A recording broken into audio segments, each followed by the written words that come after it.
Dimanche, c'était un jour historique en Syrie. Les rebelles ont renversé le régime de Bachar el-Assad, ce qui a été largement célébré par la majorité des Syriens. En France, certains n'ont pas compris pourquoi, y compris des chrétiens, se réjouissaient de la victoire de HTC, qui est un groupe islamiste anciennement proche d'Al-Qaïda. Mais il faut garder en tête que pour les Syriens, le véritable danger, c'était Bachar, au pouvoir depuis 24 ans. La guerre a fait 500 000 morts, 13 millions de déplacés, 100 000 disparus, et des armes chimiques ont été utilisées par le régime contre sa propre population. Les opposants étaient arrêtés, torturés, exécutés. Des familles entières, dont parfois de très jeunes enfants, étaient détenues dans les prisons de haute sécurité du régime.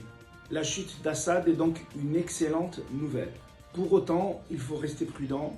L'avenir de la Syrie est incertain. Le groupe rebelle qui a renversé le régime est issu du salafisme djihadiste. Et la question est, est-ce qu'il saura garantir la paix et représenter l'ensemble des Syriens? Mais l'espoir est permis, car leur chef, Al-Joulani, a tenu des discours rassurants envers les minorités et un gouvernement de transition s'est réuni en coopérant avec l'ancien Premier ministre. Les signaux envoyés sont donc plutôt positifs, mais restent à surveiller.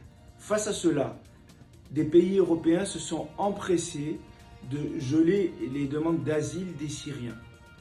L'éternelle obsession européenne sur les réfugiés. C'est indigne et totalement précipité. Le rôle de la communauté internationale, c'est aujourd'hui d'accompagner la transition démocratique, de garantir la stabilité et d'aider à la reconstruction de la Syrie.